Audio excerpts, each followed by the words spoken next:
promises. You don't know what's true anymore. It hurts me to see people burn the flag. Race relations. Tells me I can't have a gun. I just don't like the politics. Unbelievable. It's what you've been waiting for all day. America Now. Buck Sexton with America Now. Join the conversation. Call Buck toll-free at 844-900-BUCK. That's 844-900-2825. Sharp mind, strong voice. Buck Sexton. Buck Sexton with America Now, here with you all. Thank you so much for tuning in. Great to have you, as always. 844-900-2825, 844-900-BUCK. You know, it's an advantage, I think, on most days. It's an advantage to have a little extra time. I know I'm going later in the day than some of the other news sources, whether on radio or TV or the internet, that you may go to keep you up to speed on everything. But I think it's an advantage because as an analyst by trade, a former CIA officer, as many of you listening know, CIA analyst, Counterterrorism Center and Office of Iraq Analysis, OIA, someone who liked to have as much of the data, as much of the intelligence as possible before making any decision. I have the advantage here of seeing all of the different arguments, all of the revelations coming out about General Flynn's resignation. I've gone through a ton of it today, and I have to say I've been through a bit of an evolution on the subject. Look, I never thought that this was someone, we talked about this last night, I knew something was up. We spent a lot of time on this show last night diving into this Flynn situation. I said, you will recall, that I thought it was 50-50 that he would last, and within a couple of hours of the end of this show, he had resigned, which has set off a media fury, and both sides now spending a lot of time trying to craft a narrative as to what led to all of this. And at first I thought to myself, well, this is, when you have Trump is the one who made the final decision, we know that. According to the administration, you had Sean Spicer giving a press conference today that it was, in fact, a trust issue. And can we play Spicer saying this just so we get this on the record? Sean Spicer, press conference. I watched it or listened to it live today. Here's what he had to say. Play it. The irony of this entire situation is that the president has been incredibly tough on Russia. He continues to raise the issue of Crimea. That's tough on Russia. That's the wrong clip. We're going to play the different clip for you now. Do we have it?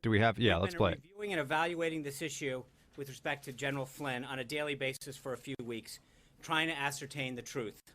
We got to a point not based on a legal issue, but based on a trust issue, where the level of trust between the president and General Flynn had eroded to the point where he felt he had to make a change.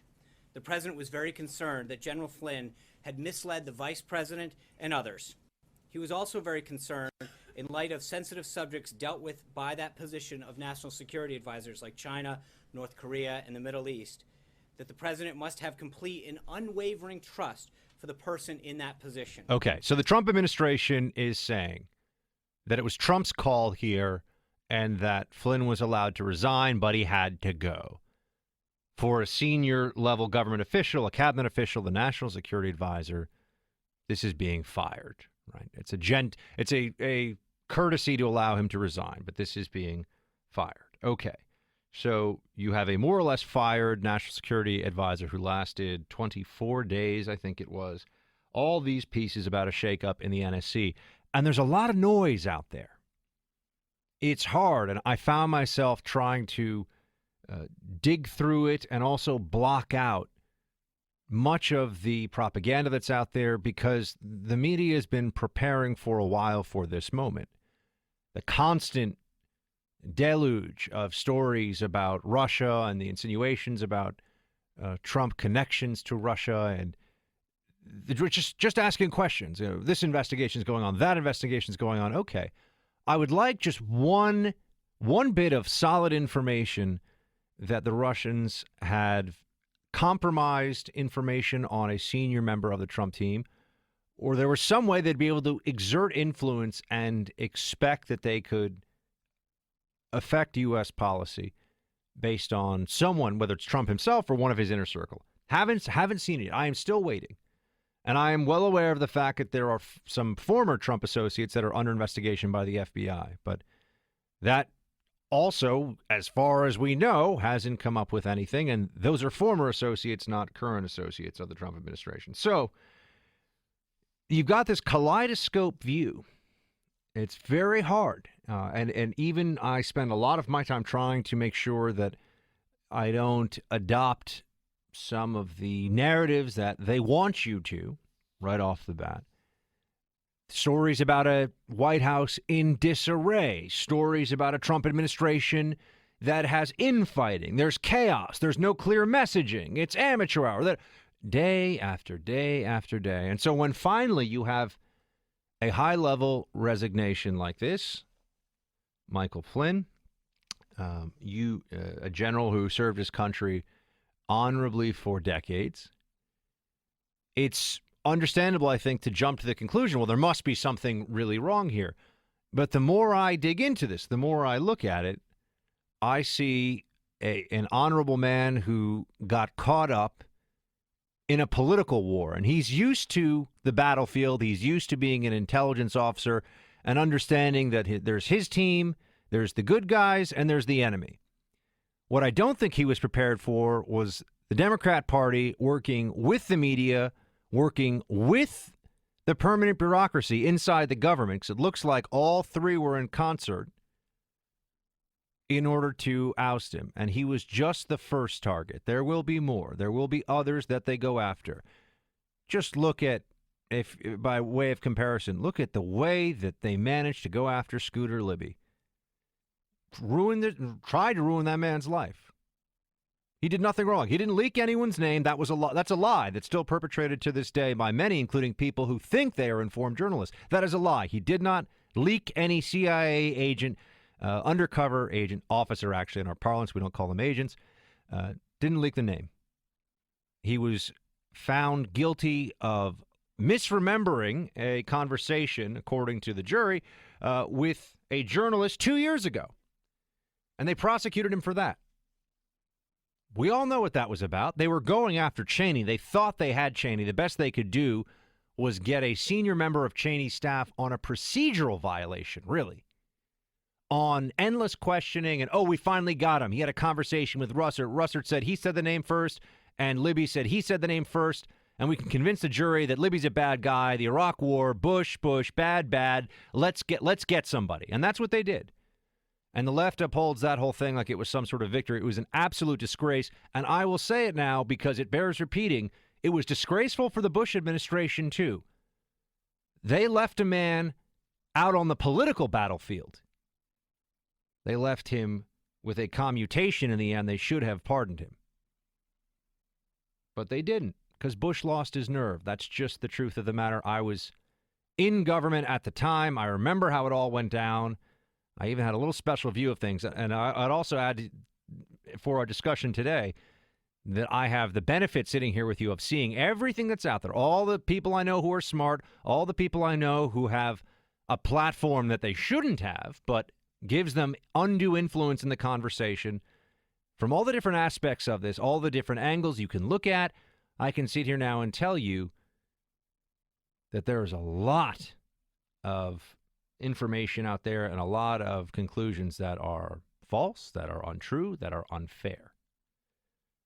Also, very few people I think you'll be hearing from in the media have held the top secret clearance themselves, have spent time in the NSC, have spent time at Langley, many of the different three-letter agencies, and have an understanding of how that game is played from inside the permanent bureaucracy. I saw it myself many times. And when we're discussing things like the classified nature of the leaks that brought down Flynn, I have to tell you, this is pretty mind-blowing. Eli Lake, among all the pieces I read today, one of the best ones, if not the best, was Eli Lake, who's an excellent national security journalist, a real journalist, a big J journalist, and he wrote a column for Bloomberg View. And it's called The Political Assassination of Michael Flynn. Here's what he wrote in part. Normally, intercepts of U.S. officials and citizens are some of the most tightly held government secrets. This is for good reason. selectively disclosing details of private conversations monitored by the FBI or NSA gives the permanent state the power to destroy reputations from the cloak of anonymity. This is what police states do. End quote. Bravo to Eli Lake. He's absolutely right. Everyone has been told to worry about Trump and authoritarianism and the coming police state from the right wing, and yet it's actually the Obama White House in its final weeks working with people inside the DOJ, the intelligence community, and of course, all of their buddies and channels in the media to take out their first major target of the Trump administration, and they have been successful. They have been successful, and this will only breed more of this kind of assault on the administration. You can expect that much. All right, I've got a lot more on this. And by the way, we have an absolutely packed show tonight. We're going to be talking to you, of course, about this issue, including we're going to be joined shortly by somebody who has a story up on how there was a pro-Iran deal cabal from within the Obama administration that was quarterbacking this whole anti-Flynn effort, specifically going after General Flynn. We'll have him on. We'll also have Michael Goodwin from the New York Post talking about the latest in politics, joined by a former leftist who's come out as a conservative. He is an openly gay now conservative. He's come out and he says that it was like coming out to his parents that he was gay. That's what it's like coming out as a conservative now in the current political climate. We'll also get Mark Krikorian on from the Center for Immigration Studies on those immigrations and customs enforcement raids. I got a ton of show. Buck Sexton with America Now. I'll be right back.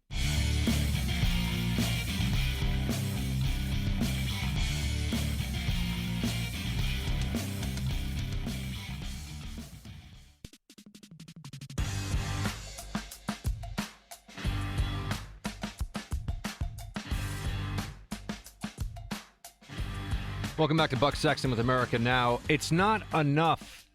It's not enough that they have taken General Flynn out of his job, that they've gotten him fired. They want to at least create the perception that he should be prosecuted.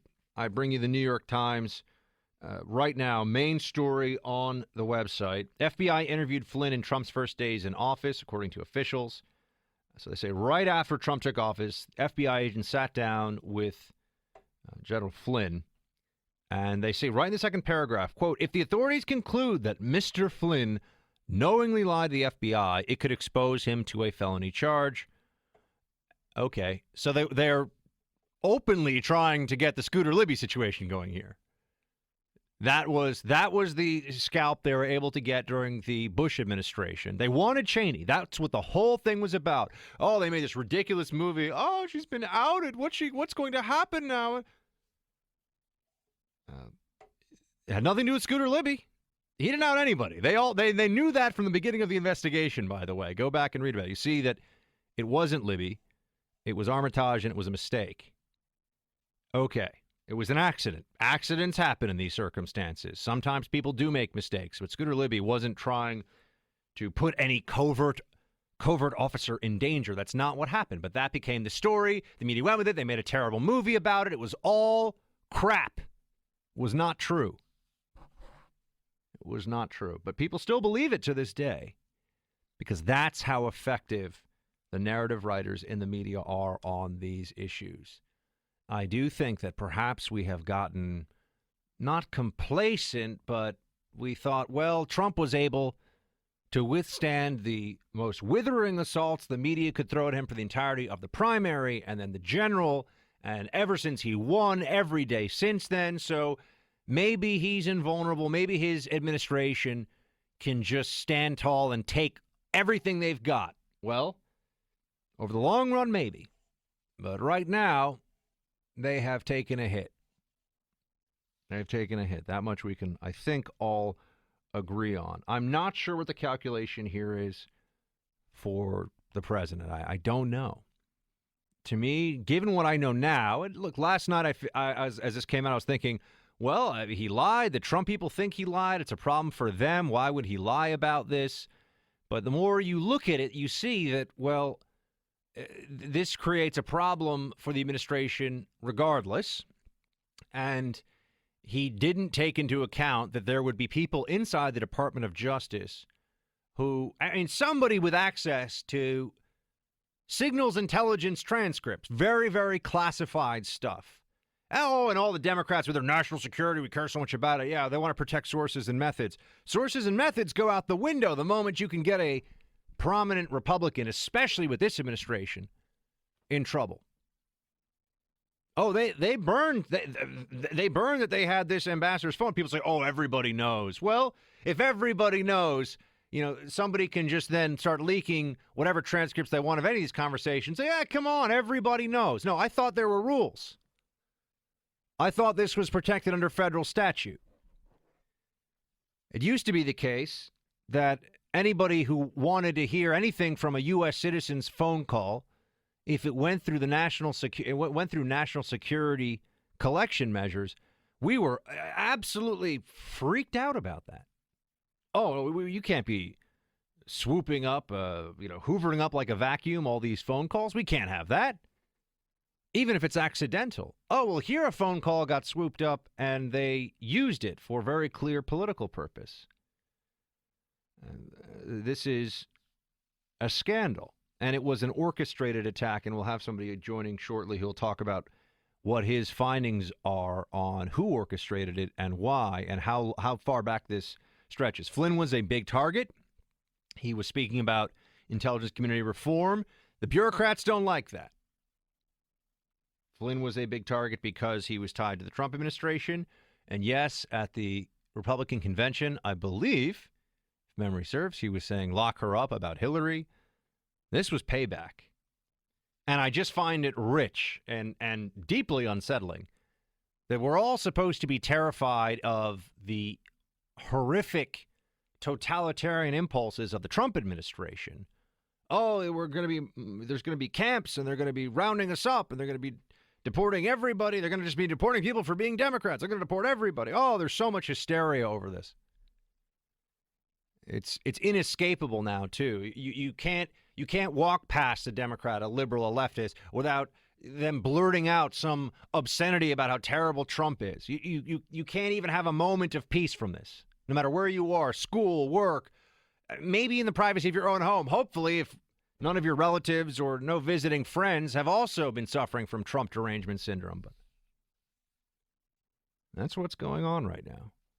But you're told Trump is so terrifying on this, and yet it is the American deep state working with a bunch of holdovers in the Obama administration and their preferred outlets in the media to create an unwinnable situation for Flynn. I would like to see what was said in this transcript. I do think that President Trump, he has the authority to. Sources and methods are already gone. There's a phone call. The phone call was intercepted. Everybody knows what the day was. Everybody knows who was on the phone. And now they know what was said. So what are we protecting at this point?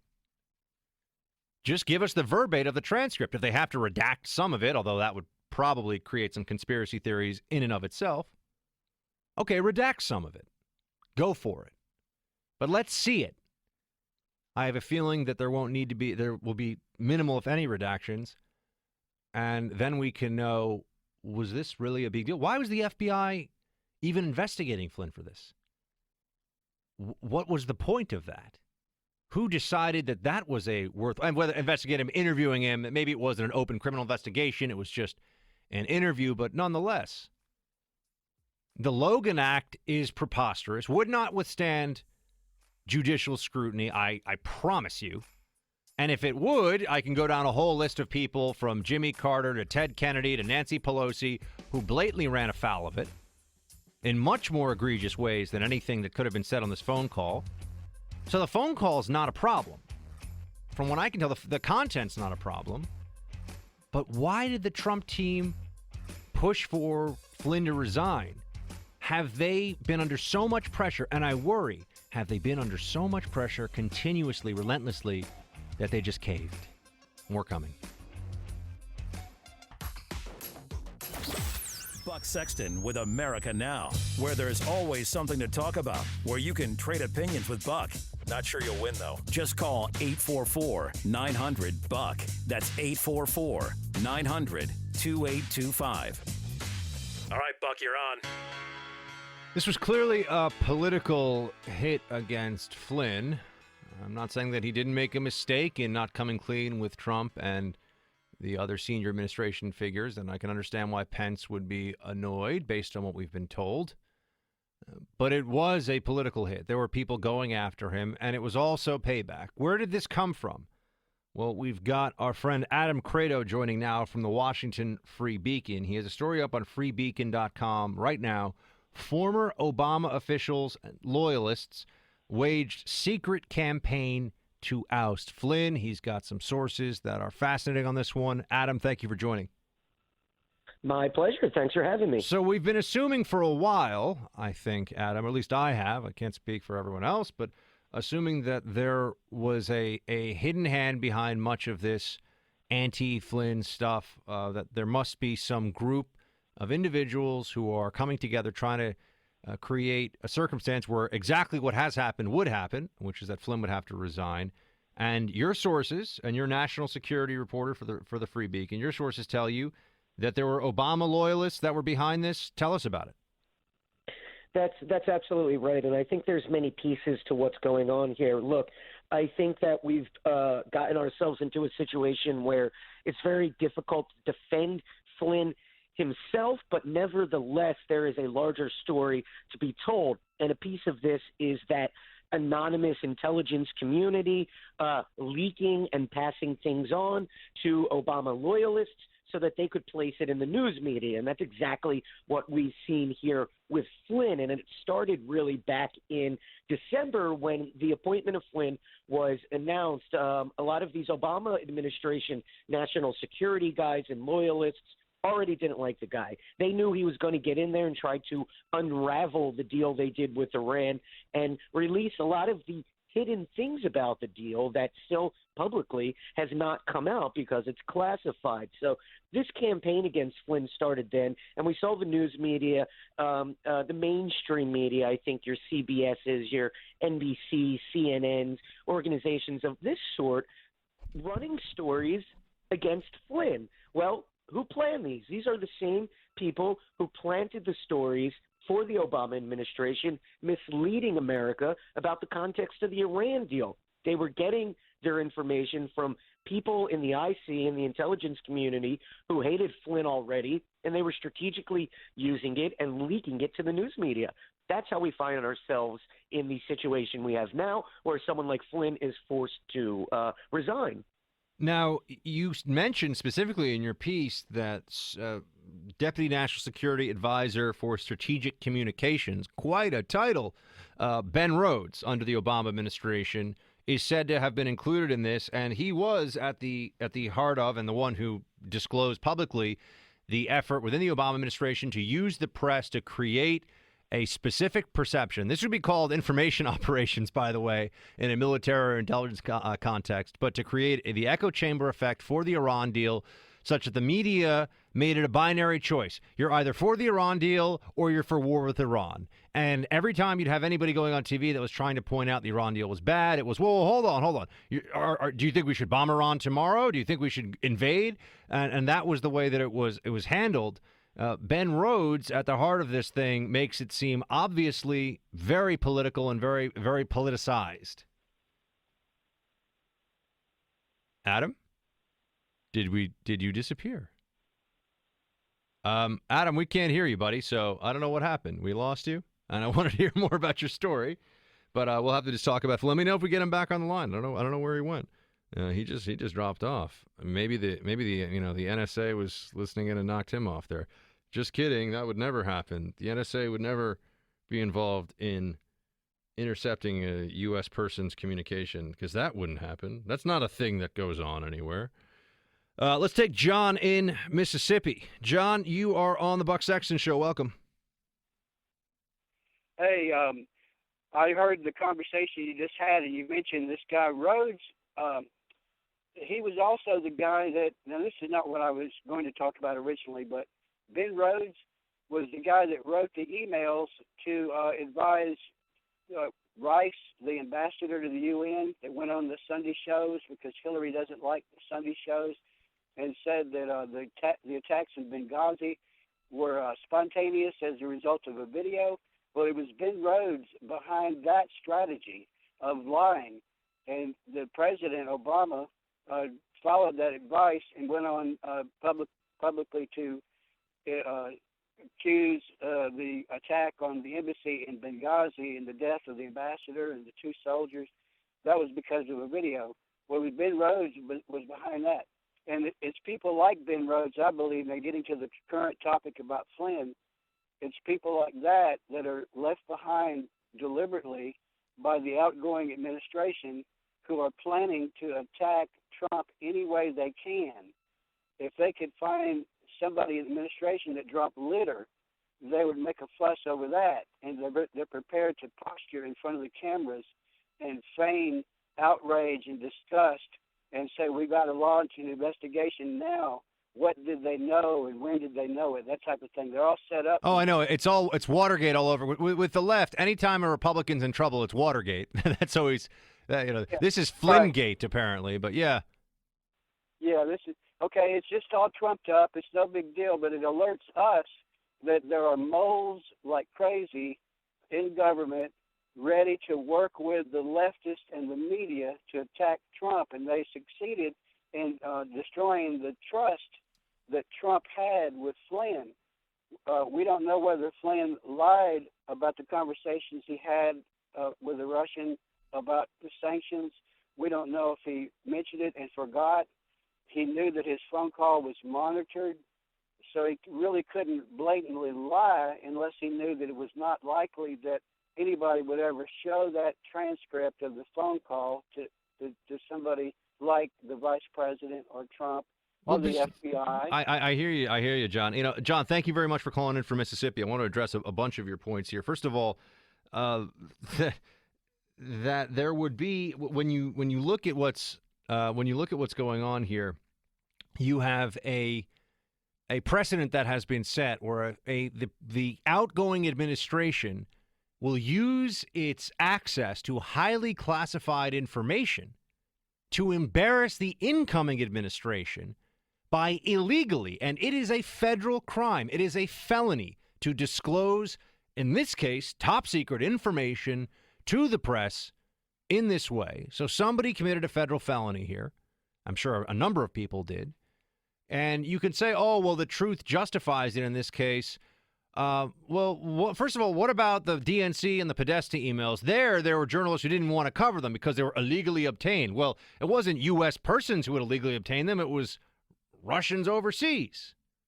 Well, what does that have? What are we going to do about that? But you look at this situation now, and you've got people with the access who are breaking the law in order to harm the incoming administration, and that is...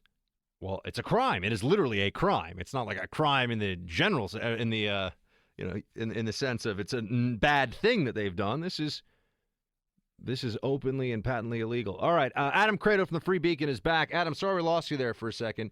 But give us some more details of what you. Me, Buck? I'm sorry, sir. Did you hang up on me? No, I would never do such. We take care of our guests here in the Freedom Hut, sir. You were telling Ben Rhodes, you've got these Obama loyalists. What else can you tell us about the effort to get Flynn out, based on your sources in D.C.?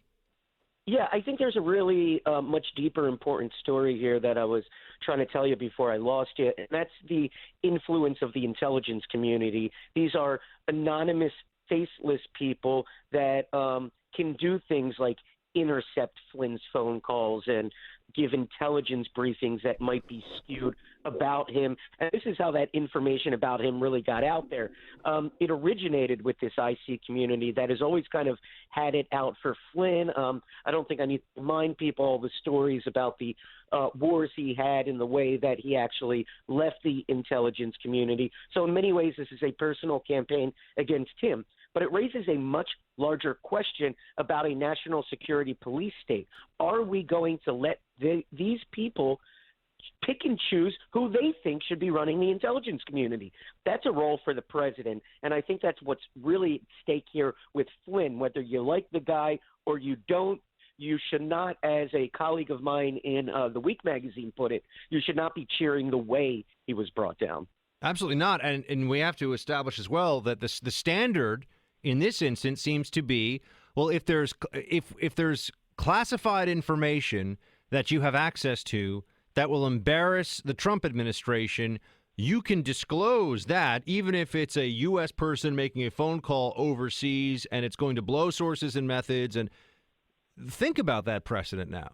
Where else can you? It was embarrassing conduct, perhaps, but not illegal conduct. So now whenever there's access to a transcript of a phone call a U.S. person makes, a U.S. official makes, that's embarrassing, that can be disclosed? Well, why do we have classification rules at all? Precisely. It's extremely frightening in that sense that a very select few could actually lay the groundwork to eject a top national security official handpicked by a U.S. president. And again, it goes across party lines. It's not whether you like Trump or dislike Trump. This is something that could be done with any president if these officials wanted to, and that's what we saw here. So I think the fear going forward is that how much longer do we let these guys operate in the cover of dark and really create, like I said, this weird national security police state where these select few who have access to the classified documents are going to say, well, I don't like this guy, so I'm going to leak something to former Obama administration people and let them put it out in the media. I find that to be a very scary situation. I agree with you, and we've heard, like I've been saying, we've heard so much in recent weeks about a police state and authoritarianism. It is a terrifying prospect that we now live in a country where individuals within the national security establishment that have access to the most sensitive collection platforms in the United States government will take it upon themselves to share that publicly. Not because it exposed. There wasn't some human rights violation here. There wasn't a massacre that needed to be uncovered. There wasn't speaking truth to power. It was embarrassing. That's the standard. It embarrassed General Flynn, and now it's embarrassed the administration, and so he's got to go. But we got to go, too, unfortunately, into a break here, my friend Adam. Adam Credo, freebeacon.com is the website. He is the national security reporter there, and his piece is former Obama officials wage secret campaign to oust Flynn. Buck Sexton with America Now is just getting going. We'll be right back.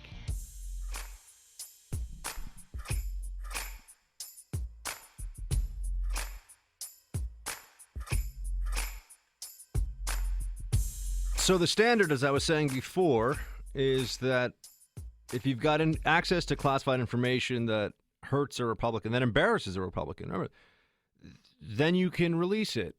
I'm not saying that there's the open the open decision that this is legal, but no one's going to be held accountable for this. They're not going to find out who did this. There's no way. Not going to happen. Also worth noting that the Obama administration invoked the Espionage Act more than every administration before it combined. So you've got President Obama and you've got a whole lot of presidents before him, and you add up all the Espionage Act prosecutions under those presidents, and it's not as many as how many Obama did. And I was saying at the time, and I stand behind this, that it was because Obama and the DOJ wanted to send a message right from the start. You leak, you go to prison, because when you're in the White House and you're the president, the assumption is unless it's a leak that they bless, which, of course, Obama did that too, or his White House did that too, unless it's a leak that they want out there, it's a leak that damages. Leaks can be very harmful to administrations and personnel within them. And in this instance, I have to say, we have seen the elevation of what is a minor incident into some sort of fabricated national crisis. General Flynn speaking to the Russian ambassador and saying that there's going to be a different relationship or give it a few weeks or whatever. Ooh, what are we going to do? It's so terrifying. And you have the media practically speaking about this as though we're waiting for a Russian invasion of this country. You know, any day now, you know, the Russians are coming over the ridge. We gotta man the barricades. That's not going to happen, as you know. But there's this frenzy around all things Russia because, well, let's also keep in mind that they believe that Trump and Russia stole the future from the Democrat Party, from Hillary, from the left. They're not going to forgive that anytime soon. They're not going to forget. They have no intention of trying to move forward and get the Trump administration to do things that would just benefit all Americans. There must be some issues where there could be common ground with the Democrats. Have you even heard a peep about that? Anything at all? Are you seeing any stories from prominent Democrats, whether elected officials or journalists or people with followings in the media, who are saying, you know, I just wish Trump would look at this issue and we could all agree that this needs to be tackled? Nope. It's all Russia hacking, fake news, Trump is the worst, Trump's a buffoon, Trump's a racist, Trump's a misogynist, all the time. And it is tiring. But I suppose, in a sense, this is a good reminder for everybody that the Democrat media complex remains a very powerful adversary. And unfortunately, General Flynn has found out that, you know, the Russians play dirty, but so do the Democrats. Not in the same way, but they have their own way. And we're never going to get to the bottom of this. I'm sure the people that release this information out there were smart enough to cover their tracks, and they've been able to elevate what is really a non-story. Anybody who brings up the Logan Act, you should laugh. You're bringing up a law that's never been used in history. Who thinks they could get a prosecution under that? Who would even investigate it? This is complete and utter nonsense.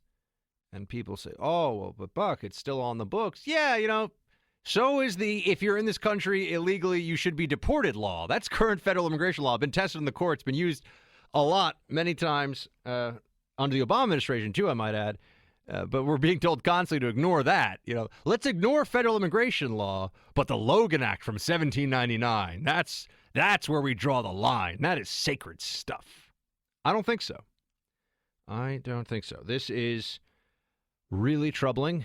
I do think the administration is going to be able to rebound from it. I do think that there is going to be a good national... I'm sensing they're moving away from the Petraeus replacement. That's disaster. I mean, that's a non-starter. You can't elevate somebody into the NSA who, as in the NSA role, who, as has been pointed out countless times already on social media, is going to have to check in with his parole officer. Say, hey, parole officer, I'm going to become national security advisor. Is that cool? I'm sure the parole officer say, yeah, but wow, we must really have a hard time finding people. So I don't think Petraeus is going to, that's not going to work. And it's not acceptable to have somebody whose job is the protection of information who just evaded felony charges. And what he did was pretty bad when you look into it in terms of protecting information. He's not going to be NSA, but some of the other choices look excellent. And they'll have a better NSA, I think, or they'll have a good NSA going forward. But just this was not a shot across the bow for the administration. It was a shot into the bow, and they took a loss here. And we'll have to see what happens. We've got more coming. Stay with me. The things that matter most in your day-to-day life are too important to trust to just anyone. That's why he's here. Buck Sexton with America Now. Sharp mind, strong voice. Buck Sexton. Welcome back to Buck Sexton with America Now. We're joined by Michael Goodwin. He's a New York Post columnist and Fox News contributor. Michael, great to have you. Thank you, Buck.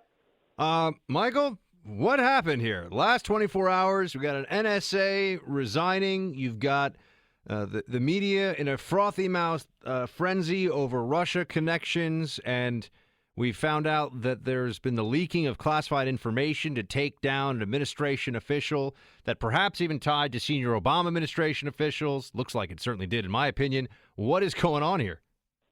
Well, look, I would say first that clearly I believe President Trump made the right decision in dismissing General Flynn.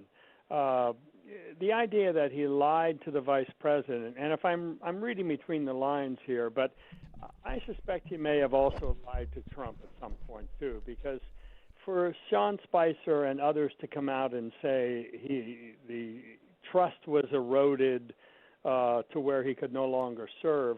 So I believe something happened that we don't know about yet with Flynn.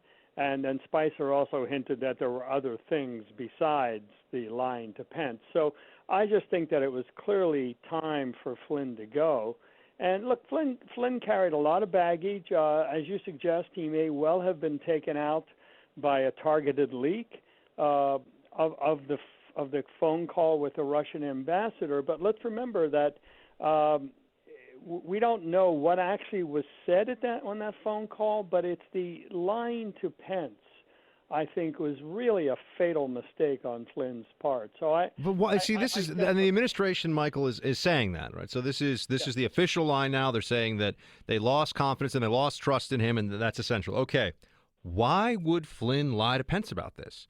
As you know, the Logan Act thing, that's just not going to be anything. The Logan Act was not. They weren't going to bring a prosecution against him for the Logan Act. That's nonsense. So why would he lie? This is what I keep getting stuck on. Was it just an error in judgment, or was there some reason you think that he lied? Well, I can only imagine that it was an error in judgment. I mean, Pence was humiliated by that lie. I mean, it called into question Pence's credibility. So if it was an error in judgment, it was a very big one. And so I think that was again, and I think that everybody today, the Democrats especially, with Elijah Cummings trotting out what did the president know and when did he know it, and the New York Times using that on the headline on page 1. I mean, they're all trying to make this the next Watergate. So I think that Trump, in getting rid of Flynn, and for the reasons he did it, I think is very important to explaining the story. And so I'm at this point, I'm prepared to take them at their word. And we do know that Pence defended him publicly, and we do know that Flynn, in his own words, then apologized, and we do know the White House says it was a lie, and therefore he had to be fired. So I'm ready to stand behind that sequence of events. I think that's enough for me. I think the Democrats, of course, and the media want to make it something bigger and want to link it to all of their own allegations that Trump has a secret pact with Vladimir Putin. Look, I mean, I think that's chasing a wild goose, but that's their wild goose, and they want to chase it. I am. Wait, could I just play for you Representative Elijah Cummings today saying that Flynn was secretly communicating with Russia. This is the claim that he's out there now making at the same time that Russia was attacking our democracy. Go. Flynn was secretly communicating with Russian officials at the same time that Russia was attacking our democracy. Flynn may have violated the Logan Act by discussing the sanctions imposed by the United States in response to Russia's attacks. We have no idea why Flynn was doing all of this and why he was trying desperately to help Russia. Okay, first of all, is he aware of phone calls that we're not aware of? Because there's one phone call that we know of here that was the problem with the discussion of sanctions, allegedly, right? We haven't seen the transcript. Saying that he was secretly communicating with him, does he mean making a phone call? What is Elijah Cummings even talking about, really? It seems like we're not focusing on the same – we're not talking about the same news story. And also, of course, the Logan Act is just – this is a throwaway, and the media keeps using this, I think, as a justification. It's, there was criminal activity. That's what had to be exposed with the classified leak. It wasn't criminal activity. The classified leak, that is criminal activity. That's right. And, of course, we're not talking about that so much today, are we? We're only talking about Flynn. And look, again, I think this is why the Democrats want to make it something it's not. It is the lie to Pence. It's not the phone call to the Russian ambassador. As Spicer said, Flynn, with the president's authorization, spoke to 30 countries during the transition, which is the job he would be doing. He was reaching out to his counterparts in those other countries. I think that's what you would hope he would be doing. And secondly, it's not even whether sanctions were discussed. None of that is wrong. It is simply the lie to Pence. And, of course, that's what Elijah Cummings doesn't want to accept as the reason. He wants to make it something else. I thought it was a fairly shameless performance by Democrats, because you go crying wolf all the time that everything is Watergate.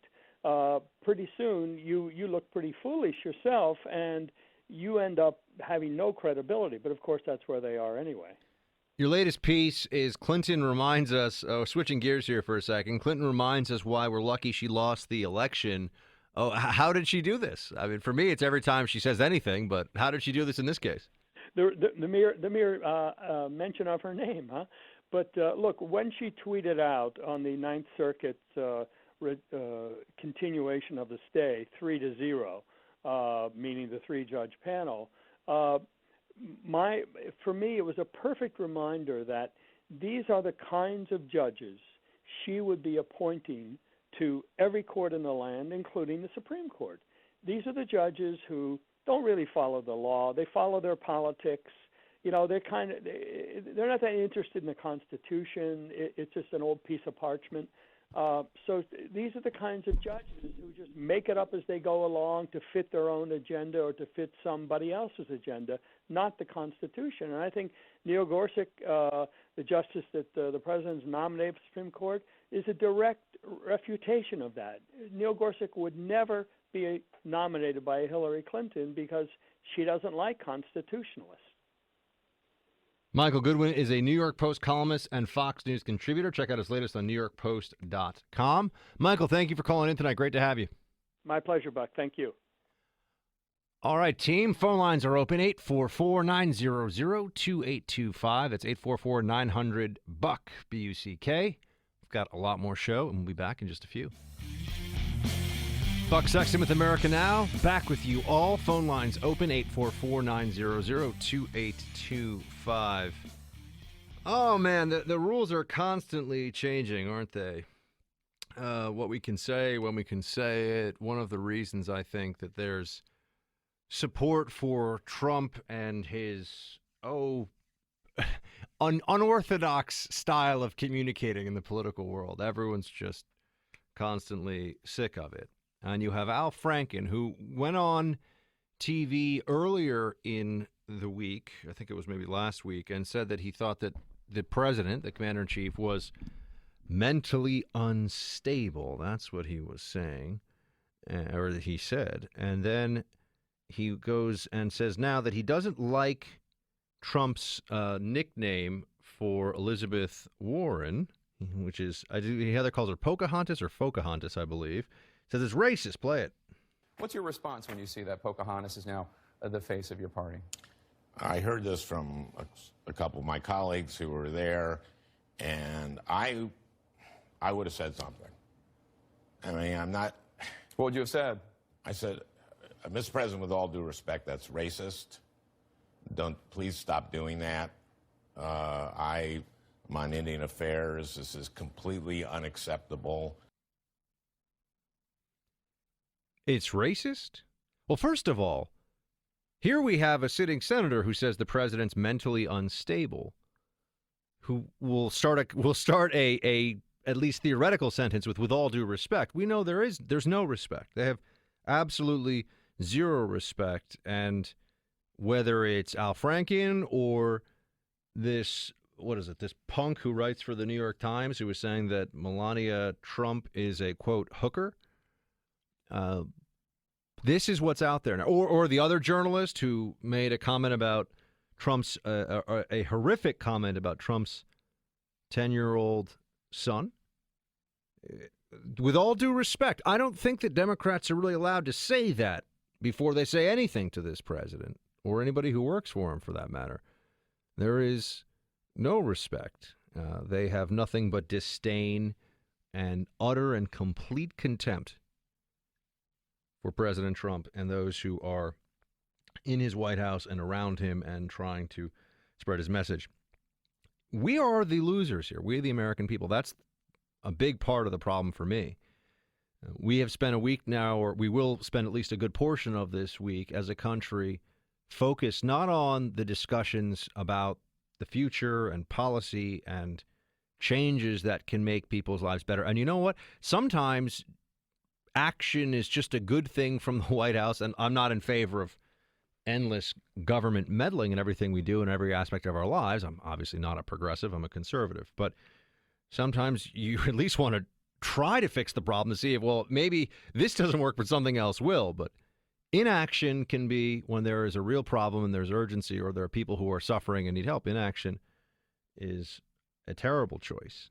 Inaction is the thing you want to avoid. And delay. People also suffer because of delay. This president was elected in office so that he could enact policies, he could go forward with plans that are supposed to have a dramatic impact on the lives of millions of Americans and will make the economy stronger. And yes, I know this is where it sounds like if I were an official Trump spokesperson, I'd say, well, he'd make America great again. But I don't have pom-poms over here. I'm not leading some sort of rally for Trump, but I do think that it's worth pointing out that we will lose days here arguing with each other, not you and me, but across the country, with the competing media narratives of what is worse. Is it worse that the Trump administration had somebody who, well, the Trump team is saying he lied, so I guess I can say he lied or he misspoke or was untruthful. Let's say that. He was untruthful to senior members of the administration, and that was a problem. And then he made a phone call to a Russian ambassador that we don't know the full extent of the conversation, but we have some illegally leaked information about what was said. What's worse, that or, on the other side, that there was a concerted effort between people inside government with classified access, the Obama White House, and designated press outlets to bring down a senior administration official, and to do so by using intercepted conversations from signals intelligence, people breaking their oaths and breaking the law. We'll debate this, which is worse, but we should also be clear about the fact that for every day we do that, we are not working on issues that could make this country better for all of us to live in. And that's a shame. And the Democrats offer up, as you see here with this Franken exchange, the same big bowl of nothing. No solutions, no offerings. And people say, oh, Buck, they're not in power. They can't enact any of these solutions. Well, they could offer ideas that if people liked, if they were smart enough and if they made enough sense, maybe they would be adopted at least partially by the Trump administration.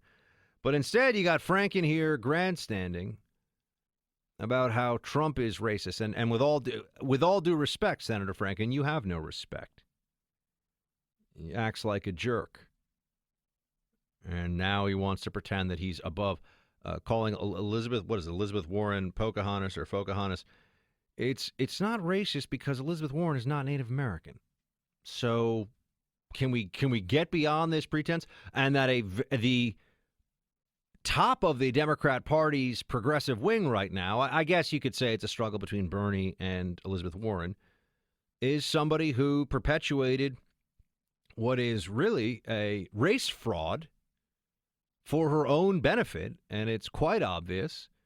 You look at her ascent into Harvard Law School as a professor. I think the professors there make about $250,000 a year. Nice to be tenured and making $250K. I'd take that setup. That sounds really good to me. Her background was nowhere near what it should have been for her to be a professor at Harvard University Law School. Not that there aren't a lot of big phony lawyers teaching at all these places these days. I mean, just the leftist indoctrination. We had our friend Ben Shapiro on the phone earlier in the week, and he went to Harvard Law School. I have a family member now in law school. But you go down the line. This is now, the campuses are completely overrun, and they have become little authoritarian laboratories, little factories of left-wing orthodoxy, all the way up now through the professional schools, MBA programs, JD programs, getting your law degree. But Elizabeth Warren is a phony, and Trump calling that out to anybody who's being honest about it is just the sort of thing that the American people finally want to hear. We really don't want to be lectured by somebody about wealth inequality who used fraud in the system, who lied about things. And for anybody who says, oh, that's not what happened, it's not a big deal, look at the response you would get from any liberal, whether it's Al Franken or anybody else. Look at the response you'd get if you said, I really want to get into this very elite school, elite graduate program. And so I just thought I would check the box for African American, even though I'm not. People would lose their minds on you. I mean, the left would completely freak out. They would say, "How dare you? How dare you appropriate another ethnicity?" And I would say, it's not a cool thing to do. Although I actually believe that people should start to just make it up as they go along, because I think the racial entitlement system, which is a term borrowed from a recent Supreme Court opinion, that the system we have of racial entitlements in this country needs to be taken apart piece by piece, that it is unconstitutional, that it divides us, and that it is, more importantly than anything else, wrong. That it is wrong. That it is indefensible, that it should not be perpetuated, that it has just become a point of politics for the left. They recognize that this is a source of their power, and so they don't want to give it up. And they also see that every time someone advocates for ending the entitlement state, they tend to be Republican, they tend to be on the right, and they open themselves up to, oh, look at that, cries of racism. Just like the immediate playbook that Al Franken goes to here. Oh, it's racist. Trump is racist. They will never tire of that. They will never stop saying it. And they don't seem to understand that for anyone who just sees things for what they are, it should be a point of mockery that a very senior Democrat. It kind of reminds me of how, and hat tip Kevin Williamson for pointing this out last night. Saw it on Twitter. Kevin Williamson of National Review. Bernie Sanders does his usual, with the inequality in this country, it has to stop. It's ridiculous. They got the rich and you got the poor, and it's not okay. And Williamson points out, well, maybe you should give one of your 3 houses to a poor family. That's right. 3 houses. The burn.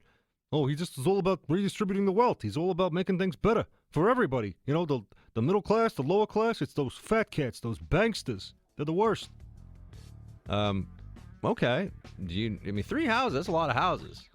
I don't even have a house.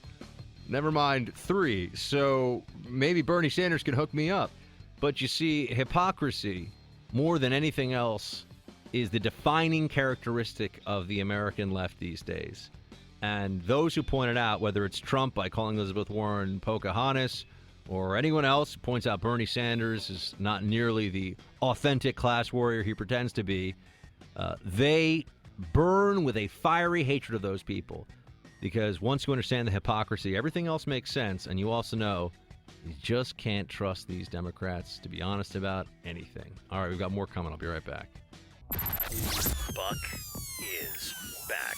Hey, everybody, Buck's back. It's more of America Now. Throw in your 2 cents. 1-844-900-BUCK. That's 1-844-900-2825. Buck Sexton with America Now continues. Phones are open, 844-900-2825. Chadwick Moore joins us now. He is a 33-year-old journalist who lives in Williamsburg here in Brooklyn, New York. He had been a lifelong liberal. Then last September, he wrote a profile for Out magazine of Milo Yiannopoulos. And although the story in Out didn't take a positive stance or any stance on Yiannopoulos, Moore found himself under attack by fellow Democrats, ostracized by longtime friends, and, of course, the trolls. They came out with a vengeance. We're joined now by Chadwick Moore. Thank you very much for calling in, my friend. Thank you, Buck. It's great to be here. So your piece here, the NewYorkPost.com, I'm a gay New Yorker, and I'm coming out as a conservative. Well, Chadwick, I've been a conservative my whole life, and I'm just used to living in hostile territory as a born and raised New York City guy. I just want to say, welcome to the team, my friend. Jump in. The water is warm. Great to have you here as a fellow conservative. But to tell us a bit about how this all went down. You wrote this profile, and what happened? Yeah, I mean, you pretty much summed it up perfectly. I knew it would be controversial, but I assumed it would be people sort of attacking Milo. And what ended up happening was I became the subject of the attack, and same with the magazine. And so it was just completely unexpected. And I sort of woke up to all these messages, the usual buzzwords like Nazi, white supremacist, blah blah blah. Meanwhile, like they never try to sort of look at like the things you've done in the past, which they would have seen. Wait, can I just jump in for 1 second, Chadwick? So you're telling me that you wrote this profile of Milo, who I've also had on radio, I think a couple times before, and you didn't take a stance. It's not like you came out and said, "Hey guys, guess what? I'm a conservative, and now I'm writing about Milo. You just wrote about Milo, and they freaked out at you because you didn't call. Basically, it sounds to me like you didn't call him a Nazi and a white supremacist and alt-right and all the other stuff. That's exactly right. That is exactly right. Because I as soon as I met him, I decided before I met him that I was going to treat this as I would any other story, as any other person, and just do a straightforward profile. I'm interested in what motivates people. I'm interested in their background. I'm interested in how they fit into culture. And I just did with Milo the same I did with Nick Jonas and George Takei and any other celebrity that I've profiled. And so that's what was so shocking is that I realized that people in their sort of social media bubbles and whatever and whatever news they're reading, quote unquote news, had never ever seen anything that humanized someone like Milo. And that was also very shocking. It got me to think, like, that's what's going on here. They actually believe these things. It's mind-boggling. And that was even some of the things people were saying, like, how dare you humanize him? And I'm like, because he's a human, the gay media isn't supposed to be a leg of the Democratic Party or of the gay lobby group. It's there to report on the gay community and each other, and he's one of us. Yeah, so you came out and you talk about this in your piece here in the New York Post. You came out as gay a long time ago, and now you're coming out as a conservative. And the comparison you're making here is that it's interesting that now, of course, people are much more accepting, and you said your friends accepted you, your family accepted you in time. But as a conservative here in New York City, there's very little acceptance. I can tell you, my friend, you're going to have to learn the secret conservative handshake because it's rough. It's rough stuff out there. You're going to have to tell me off the air what that is. So, yeah, it is. I'm in my neighborhood. I've lived in this neighborhood a very long time. I can't leave my house without seeing someone I know on the street and saying hi. And I'm expecting things to be shouted at me and whatever. It's sort of terrifying that it has to be that way. But the left has drifted so far away and has become so loony and puritanical that but you are. By the way, Williamsburg. I mean, Williamsburg is the central compartment of the belly of the beast. I think it's hard to find a more liberal, hipster, self-righteous enclave in the country. I would wager there are a few places that I think would be well ahead of Williamsburg in terms of progressive self-righteousness. But I have to ask, I mean, you wrote this profile, you had all this backlash. I understand that this has caused an evolution in your thinking about the left. Didn't you pick up before on the authoritarian tendencies here? Where you must have gotten a sense before this that here in New York City, San Francisco, L.A., you go down the list, all the major cities across the country, Chicago, Miami, you go down a list of them, and primarily or predominantly, if you are conservative, you are a target for mockery, ridicule, and hatred. I mean, you must have seen this beforehand. Oh, absolutely, 100%. And that's why I've never, ever registered as a Democrat, because I've always hated the Democratic Party, but I've always thought they're the lesser of two evils, and I had no choice but to vote Democratic. And and I always rationalize it by saying that I'm always for the working people over the sort of polite middle class elites. And the Democratic Party, I always believed, was for the working people and was sort of pro-union. And this election cycle proved without a doubt that that's not true. And all the richest parts of the country, as far as I understand it, or almost all of them, all went Democrat. Yeah. Well, and also as a gay person, you're taught that you have no other choice, and it's like we forget the history that the Democratic Party wouldn't hold our hand in public until just a few years ago. We were this sort of like shameful little thing they kept in the corner, and then as soon as gay people started putting themselves out in the culture more and started changing society's views of them, finally the Democratic Party was like, okay, we can put you into our, display you in our cabinet of the oppressed, and we love you now. And it's like, no, we don't really owe them that much. I mean, Barack Obama and marriage equality, I thought that was amazing. That was one of the handful of things I really liked that he did. But Luke, can I just jump in, Chadwick, to say that the Obama administration, or I'm sorry, President Obama, when he was running, initially ran as a traditional marriage candidate. He was not in favor of gay marriage when he was a candidate, and I did not see any profiles of him at the time saying that he was bigoted, that he was anti-gay, or any of that. Trump is much more openly pro-gay marriage than Barack Obama was at this stage of his presidency.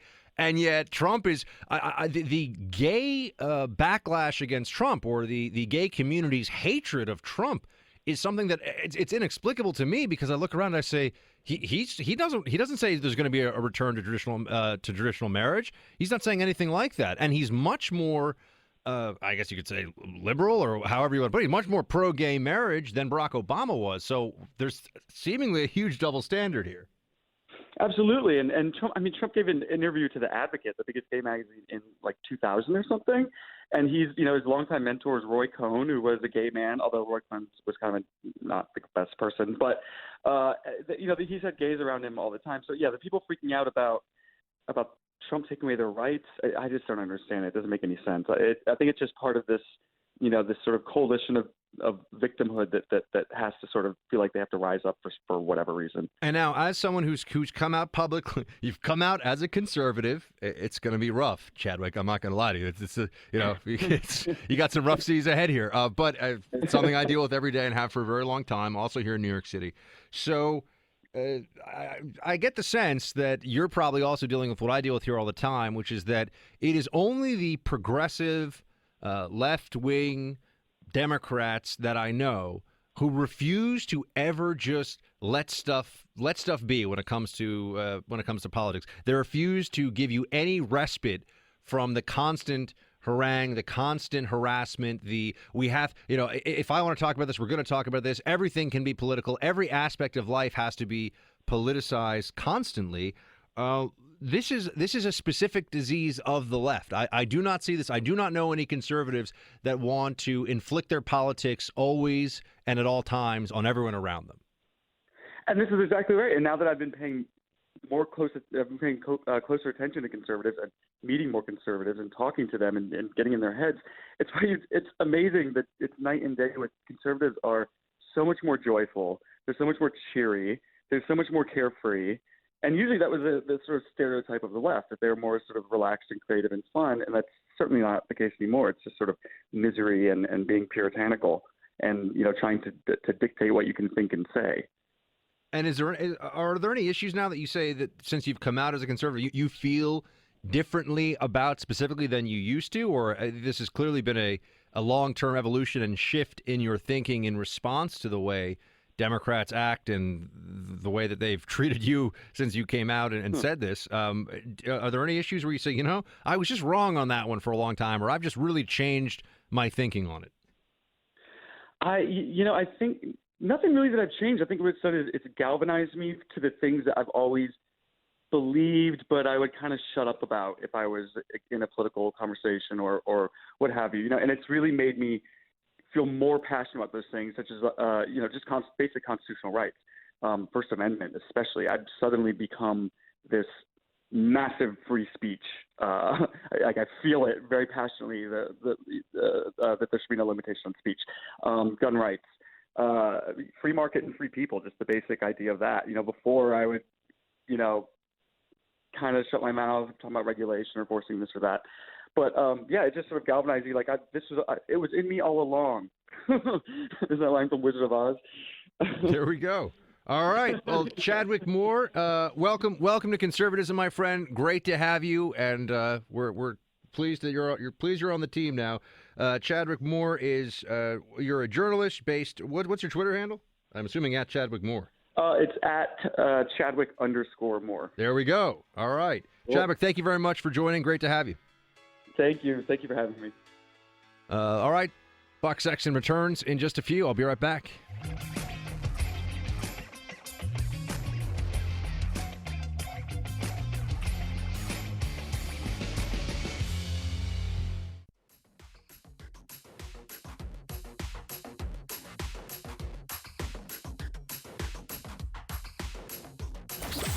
Buck Sexton with America Now, where there's always something to talk about, where you can trade opinions with Buck. Not sure you'll win, though. Just call 844-900-BUCK. That's 844-900-2825. All right, Buck, you're on. Buck Sexton with America Now continues. Thank you so much for being here. Great to have you in the Freedom Hut with me. We're joined by Mark Krikorian. He is the executive director of the Center for Immigration Studies, and a nationally recognized expert on immigration issues. Mark, thanks for calling.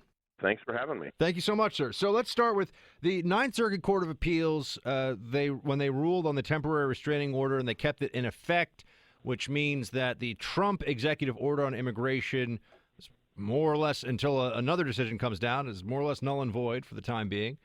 They looked at the efficacy and they said, well, the individuals that would be covered from these 7 countries, it wouldn't do anything because why are they singling out these 7 countries? Well, there's a new study that says that 72 terrorists came from the countries covered by Trump's vetting order. What's this?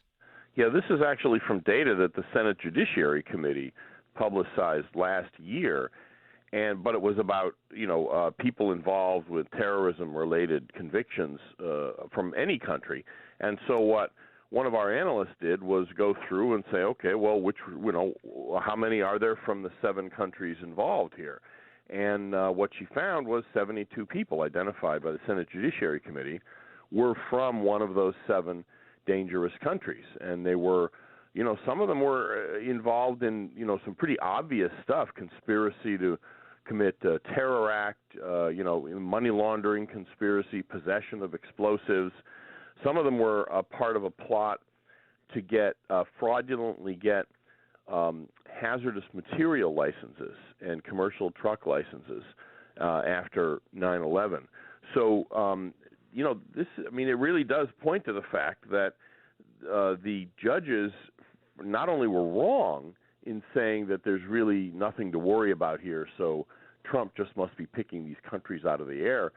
These judges really have no business even having an opinion about that question because it's just out of their area of expertise. Speaking of areas of expertise, Mark, I know your organization, the Center for Immigration Studies, looks very closely at what's going on with enforcement when it comes to immigration laws. There's been a lot of back and forth on these immigrations and customs enforcement raids in Los Angeles that occurred, and one of the big fights that's broken out around this is, well, are these pretty standard raids, or is this part of Trump's expansion of who can be targeted as a criminal illegal alien in the country for deportation? What have you found on that? What is the truth here? Yeah, it's pretty standard stuff, honestly. I mean, the number of people that ICE has apprehended, when you annualize it, sort of, add it up as if it were the same rate over a whole year, it's actually, it's kind of like the level that Obama was deporting people at. I mean, obviously they're going to be doing more and different stuff as well, but this isn't some kind of radical departure. I think there's 2 reasons you're hearing all of this hysteria from the advocacy groups. First is they genuinely are surprised because for 8 years they just got used to the fact that immigration law wasn't being enforced. And so they're saying, hey, wait a minute, what's going on here? The other thing, though, is more cynical. And the plan, I think, here pretty clearly is to make as much of a stink, exaggerate, lie, do whatever's necessary in order to make it as difficult as possible to continue and actually deport illegal immigrant, even criminals. Because, look, these open borders folks, they don't even think that criminals who are illegal immigrants, having finished their sentences in jail, that they should be deported. They think they should be allowed to stay. I mean, it's as clear. They're quite open about it. You mentioned Obama, by the way. He used to speak about deporting illegal immigrants. Play it. What we should be doing is setting up a smart, legal immigration system that doesn't separate families, but does focus on making sure that people who are dangerous, people who are, gangbangers or, or criminals, that we're deporting them as quickly as possible. He says we should be deporting people who are dangerous. How did the Obama administration do on that score? Not really very good. They were actually more or less keeping up the level of deportations that they inherited at the end of the Bush administration. They didn't really increase it much, but they kept it at pretty much the same level until it became obvious that the Senate amnesty bill several years back, remember that it wasn't going to actually get passed by the House and make it to the president's desk. So once they didn't have to pretend anymore and appear like they were tough, they basically just stopped. And not only all deportations declined under the last few years of Obama, but even the deportations of convicted criminals declined rapidly in the last few years of Obama's term. Now, what has Trump's change really led to? I mean, there's the executive order. He's expanded who can be targeted and returned discretion to the arresting ICE officer. As to what is different now under Trump versus what was happening under Obama as a matter of policy and deporting illegal aliens? Yeah, you put your finger on it. That's the key change. And in other words, any administration, even Barack Obama's administration, was, trying to get rapists and murderers and what have you who are illegal aliens or legal immigrants who make themselves deportable by committing these crimes, getting them out of the country. So that's really not they may not be doing it very well, maybe their heart wasn't in it, but that's what they said they were doing, and they were doing a good deal of that. The difference is that under Obama, anyone who wasn't a rapist or murderer was basically allowed to stay. Openly allowed to stay. And what's changed is that if an ICE agent, and this is the way it was before Obama, if an ICE agent, say, is looking for a fugitive, and they find the guy, but, in the process of doing it, there's 4 other illegal aliens they encounter. Under Obama, they had to let those people go and stay in the country. Now, according to the standard practice from before Obama, the officer himself can make a decision as to whether these other illegal immigrants should also be arrested, because you're always deportable if you're an illegal alien. It's just that if you're an ordinary schmo and you're not a rapist and there's no outstanding order or warrant for you, they're probably not going to go out and look for you. But if they find you, they now will actually be allowed to take you also into custody and return you to your home country. Now, I know we're bouncing around here a bit, Mark, but I also wanted to ask you, because we hadn't had a chance to get you on before on this one, about the exchange between Stephen Miller and George Stephanopoulos. Do we have the Miller-Stephanopoulos audio from earlier in the week? If you find it, let me know. But they were going back and forth on the issue of voter fraud. And it seems like there's still this standard line for much of the media. You had Stephanopoulos on, ABC, looking at Miller like he's crazy for bringing up the possibility of large numbers of non-citizens voting. And he says, you've provided no evidence, What is the evidence here, Mark? What are we what should we believe? What is true what do we know is true when it comes to to illegal immigrants voting or anybody who shouldn't be voting, including green card holders? Yeah, we don't have consistent nationwide data yet, partly because Obama administration didn't want to know. So hopefully we're going to have a more consistent look at it. But people have been, private groups have been looking at particular states, for instance, looking at Virginia or at particular other places, and they're finding hundreds of people who are improperly registered, and those people voted. Interestingly, first of all, it is important to note when President Trump said, millions of illegal voters, that's almost certainly not true. It's probably not. It's not millions. It's a lot, but it's not millions. But it's also probably mainly not illegal aliens.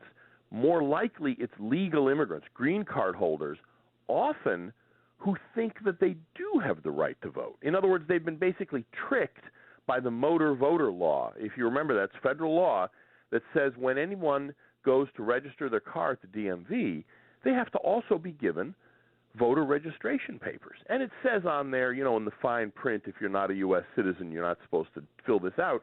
But, a lot of these guys, they're not PhDs. They're just ordinary schmoes. The government has given them a paper. They know they're legal. They're not illegal. They have a card. And so they figure, okay, well, then I guess I can fill this out. The government gave it to me. And so I think that's the easiest problem we should fix is to stop doing that and to consistently go through all the time matching voter registration rolls to immigration's data so that we can basically tell people before they commit the crime of illegal voting, look, whatever you thought before, we're not asking, but you can't be registered. You better not vote. We're scrubbing your names off the list. We're not doing that. And what could we do to find out what the real numbers of illegally cast votes would be? What would be the steps to take? Well, what they can do is basically the state secretaries of state at the 50 states, which are the ones that are in charge of voting, can work with USCIS, with the federal immigration authorities, and match up names and addresses with people that immigration knows are non-citizens. They're legally here, but they're non-citizens. That kind of name matching, if you do that consistently across the country, you're going to find hundreds of thousands of people who are improperly registered, many of whom will have voted. And so this is an important thing for the hygiene and integrity of our elections. And, I think a lot of the Democrats figure better 100 illegal people vote than one legal voter somehow, be dissuaded. Suppressed, right, disenfranchised, yeah. Exactly. So you would, we got to go in a second here, Mark, but if I said, my estimate would be that there were 100,000 improper illegal votes cast in the last presidential election. Would that blow your mind, or does that sound reasonable? No, that would not blow my mind. I mean, millions is incorrect, but if it were 100,000, if that's what it turns out, that actually sounds like it's entirely plausible. Mark Krikorian is the executive director of the Center for Immigration Studies. He's at Mark S. Krikorian on Twitter. Mark, really appreciate your time tonight. Come back soon. Thank you very much. 844-900-2825. Team Buck, we will be back in a few.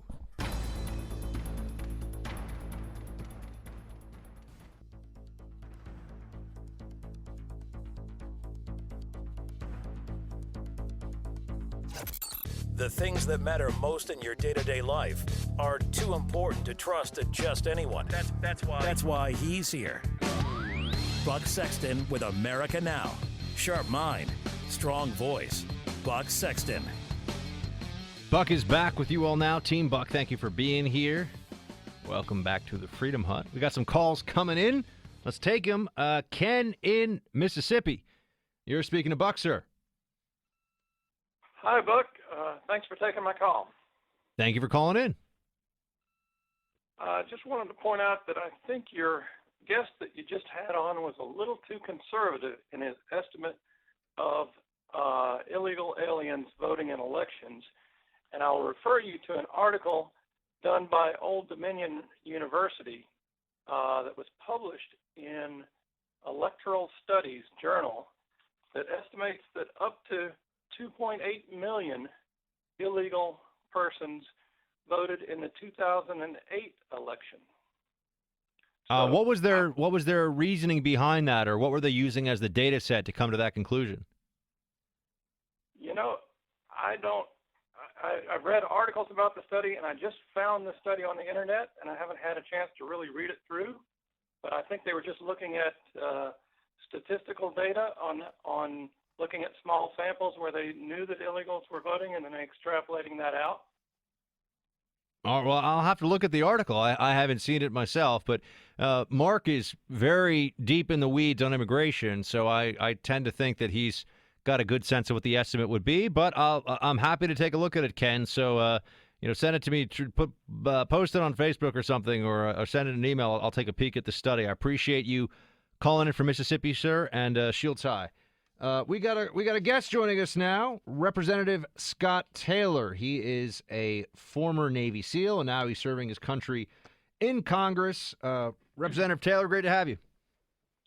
Buck, it's great to be with you. How you doing? I'm all right. Oh man, kind of a rough day in the news cycle last 24 hours for people with an R next to their name. What's your main takeaway from all this stuff with General Flynn? I mean, you're somebody who understands this from the political side, and also being a former SEAL, you understand what goes into being national security advisor and all the intelligence that's involved and everything else. So what do you think?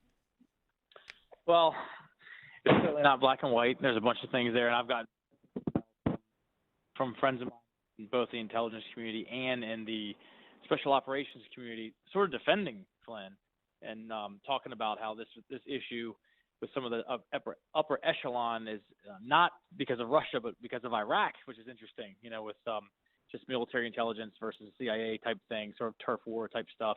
But I think there's a couple things here.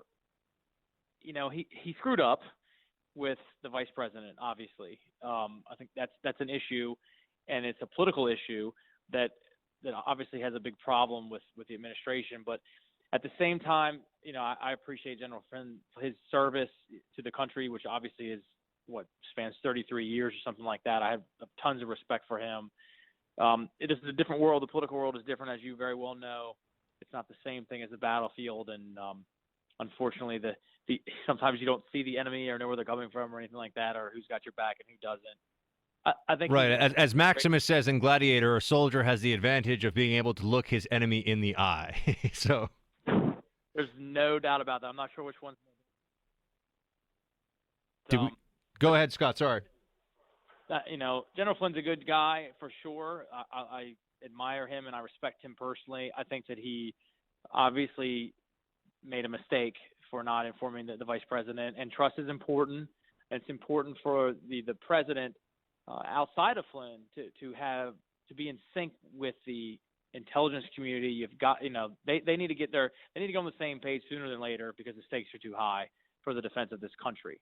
And what do you make of, can I ask you, what do you make of the environment right now we're in, where there are so many news stories about Russia that are supposed to be worrying from a national security perspective? We've got a Russian intelligence collection ship off the U.S. coast. You've also got reporting from CNN that missiles have been deployed in violation of a treaty, and Russia is now global boogeyman number one for at least the media's purposes. This seems to be quite convenient given some of the other political realities that we know of. Well, I think Russia's they're frenemies, and I agree with the president on a couple things, saying that, listen, we should be close to them. We have to take a hard stance with them, but we should be close with them in certain aspects. When you think of Syria, for example, if you had asked me a question about Syria 5 years ago, I could be giving you a completely different answer. But the reality is, they're the ones with boots on the ground and anti-aircraft batteries and missiles and high-tech stuff that's there. So if there's a political and military solution in Syria, Russia will absolutely be a part of that, period. So there are definitely, and obviously there is alignment in some of our geopolitical and national security interests with Russia. That being said, we have to have a hard stance with them, and certainly in some areas. And it's crazy to me, because politically, there's nothing that has contributed to a Russian resurgence more than the policies of Barack Obama and his administration. And now we have to deal with it, obviously. But yeah, I think that while we have to take a very hard stance, and quite frankly, some red lines with certain aspects of Russian foreign policy in Crimea and Ukraine, with cyber stuff as well too, I also think that even in my own party, I think people are beating their chests unnecessarily and insecurely and too much, quite frankly. I'm a little troubled by both parties on the Russia thing, and certainly the Democrats and CNN, who I've interviewed with a couple times. I think they're out of line, man. I mean, I really do. I think they're out of line with Russia in some aspects. So I'm speaking to Representative Scott Taylor. He's a congressman for Virginia's 2nd District. Scott, let me ask you, what's the feeling like right now among your Republican colleagues in Congress down on Capitol Hill? What is the mood like? What is the energy pointing towards, and what are you guys planning to do in the days and weeks ahead? Well, that's an excellent question. So obviously we're dealing with Obamacare now, which, from a Republican standpoint and a messaging standpoint, you've heard repeal and replace for 8 years, right? And it sounds like it's one thing, but it's not. It's like three things. There's three buckets. There's a repeal through reconciliation. There's executive action with Tom Price, who just got obviously sworn in as the secretary in the cabinet. He can do a lot of executive action. And then there's also legislative action that we have to deal with. So Obamacare has to be done prior to tax reform, which is the next thing that we're working on really hard. Well, can you tell me why that is? Because there's been some conservative pushback on why does tax reform have to wait? So let me ask you, Congressman, why does it have to wait? Tax reform has to wait because through the reconciliation of repealing Obamacare, which has quite frankly created more taxes, the government has taken in more revenue than they ever have in the history of this nation right now. You have to deal with Obamacare. You have to deal with that prior to doing tax reform, and that's through reconciliation that we're working on right now. The plan is Obamacare, then tax reform next after that. In the meantime, we've also passed a series of CRAs, which is the Congressional Review Act, which allows us to basically deal with, in the last 60 days, the Obama administration has pushed through a bunch of regulations, and we've been able to sort of repeal them, if you will. And we've passed numerous ones of those to deal with burdensome regulations that the Obama administration didn't pass in the 8 years that they were in the presidency. They just tried to cram them through at the very end. I understand that there is some concern about the timing and making sure that we act on Obamacare as well as tax reform in a quick way. And this could be a huge boost to the economy. We've been every economist that I've spoken to, including some friends of mine on the left who cover these issues and or have expertise in economics as much as a lefty can, they say that look, corporate tax reform in and of itself could be a major boost. But so you're talking about repealing regulations, pulling back Obamacare, and dealing with tax reform. That's going to keep you pretty busy. Anything else that you personally think should be high up on the agenda or that you're pushing for as you represent Virginia's 2nd Congressional District? Of course, as you just mentioned, the 2nd District, we have more military and veterans than anyone in the nation. And as you very well know, and probably many of your friends as well, too, who are still either have fought or they're still fighting, we have a huge problem with sequestration, which, of course, was indiscriminate military cuts. If Congress couldn't get their act together in negotiations, and they couldn't, which is now law, which has hurt our maintenance, our training schedules, our deployment schedules, and quite frankly, been a huge blow to our national security apparatus and readiness. That is something that I'm working on very hard, and I'm very lucky we were able to get on appropriations as a freshman. So we'll be working and fighting to deal with sequestration. And for those folks that are out there that are fiscal conservatives, and I believe that you can do both. I believe you can thread a needle between fiscal conservatives and defense hawks, if you will. And part of that, quite frankly, is in dealing with sequestration, is dealing with out-of-date programs, military programs. Some of them are very expensive that do not address threats of today and tomorrow, sort of fighting the last war, if you will. I mean, there are a lot of politicians out there that are like, we stand for the troops. But the reality is if they're supporting programs that are out of date and don't make sense, they're hurting the troops, because the money should be spent in different ways. So that we're working on that. We're working on the VA system, of course. That's a huge issue in my district and all around the country, not just with. What do you think of the would-be VA secretary? I'm willing to give him a chance to see, to see what's happening. I'm looking forward with him, to working with him. He was not the answer I was expecting, but I want to hear your answer. Go ahead. Well, he's a holdover from the last administration when we've been dealing with a lot of problems. So I'm willing to give him a chance. I haven't heard of anything that's transformational from his mouth yet, but I'm willing to work with him and help him in any way I can. There are big issues with the VA that is, quite frankly, it's heartbreaking, to be honest with you, some of the issues. And like I said, where I'm at, we're in the fastest growing VA region in the nation with OIF and OEF veterans and women veterans as well too. But it's not just a culture of firing people who aren't performing. The VA system, think about this for a second. Their operating system runs on DOS. You remember floppy disks? Oh yeah, when I was the NYPD Intelligence Division, it was like I was playing Pac-Man in the 80s. They had the same problem. So this is how government can be sometimes. Incredible. And when you think about that, DOD and VA don't talk. Their operating system doesn't. So 100% of the people who are in the VA are from DOD, and they don't talk. That's just ridiculous. So if the VA secretary is willing to work on fundamental changes like that, I'm all for it, man. I'll be his biggest cheerleader. All right, Scott. Well, you get in there and do it. I know you will. Representative Scott Taylor of Virginia's 2nd Congressional District, former SEAL. Sir, thank you very much for your service and for your time tonight. We appreciate it. Always a pleasure, brother. Thank you. Thank you for your service. All right, everybody. Team Buck, we'll be right back. All right, Buck is back. We've got some calls in. Felix in Pennsylvania. Welcome to the Freedom Hut, my friend. What's on your mind? Hey, Buck, welcome to America Now. You saved my life. Thank you.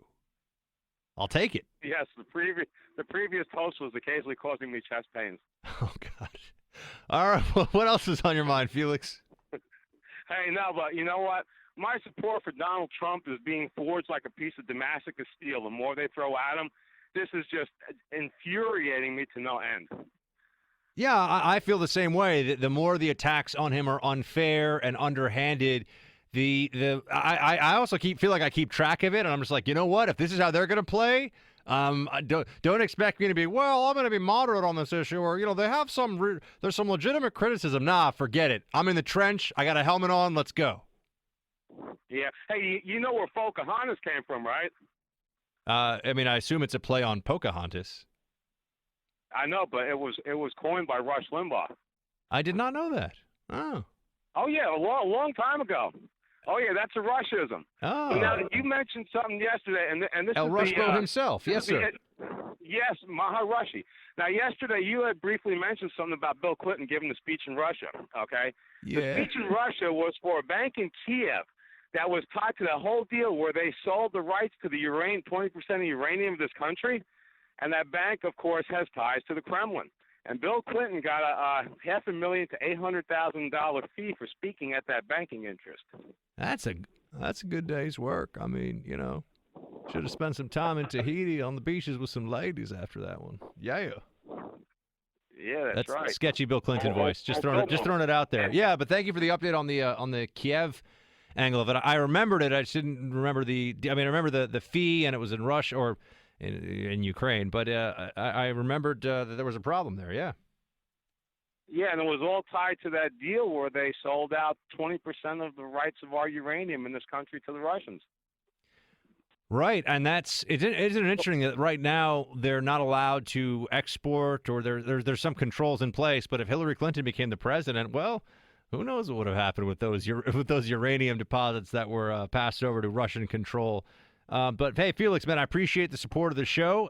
Thank you very much for being a part of Team Buckman, man. I got a new name for Lindsey Graham. I'd like to call him Schmucky Schumer Light. I don't know if that's going to catch on, but I appreciate the effort. Shields high, Felix. Thank you for calling in. Larry in Ohio. What's up, Larry? Hello, Buck. Hello, Larry. Hello. Yes, sir. We can hear you. Enjoy your program, Buck. Thank you. You've been around the block a few times, and I'd like to run a radical idea by you and see what you think. Yes, sir. This immigration mess has been festering for years with Mexico. Have the American ambassador to Mexico sit down and make a list of all the advantages to Mexico, their citizens, increasing their standard of living, and so forth and so on, and then list all the disadvantages of not accepting statehood. What do you mean not accepting statehood? We would offer Mexico. Wait, do you mean make Mexico a state? Yep. Well, I mean, you could say goodbye to the Republican Party. that would be the end of that, my friend. Mexico was a population of about 100 million, I think. I'm doing it off the top of my head. I don't know, but yeah, I don't think that's Larry. It's a radical idea, and I give you credit for creativity, but I don't think that's the way forward for limited government and conservatism in this country. But thank you, sir, for calling in from Ohio, and I appreciate hearing from you. Thanks for keeping me company here in the Freedom Hut. Speaking of keeping me company, or everyone keeping somebody company, Valentine's Day. It's I don't know, a little late in the game here. If I'm the one reminding you that it's Valentine's Day, you better go out and get some flowers like right now. But there's not a lot of historical background on where Valentine's Day comes from, or I should say clarity. There's plenty of background. There's not a lot of clarity on where Valentine's Day comes from. According to, I know, I'm citing the New York Times, so take that for what it's worth. But see, I feel like on this, they're probably going to tell you what's true. They got to be right on some things. They think that it might have been a Roman bacchanal. Valentine's Day came to be via the ancient festival of Lupercalia, which was a bacchanal is like a big party with a lot of booze and nudity and things going on. So there's that, and that's. So once again, we take a holiday that was a pagan holiday and make it our own. We have appropriated so much pagan culture with all of our Halloween was a pagan holiday, and now we've got Valentine's Day. You go down the list, appropriating left and right. If the pagans were still around, which is a very broad term anyway, they would probably matter for appropriating their stuff. All right, AmericanNowRadio.com/podcast to play on demand tonight's show. Please do share it with a friend. Shields high.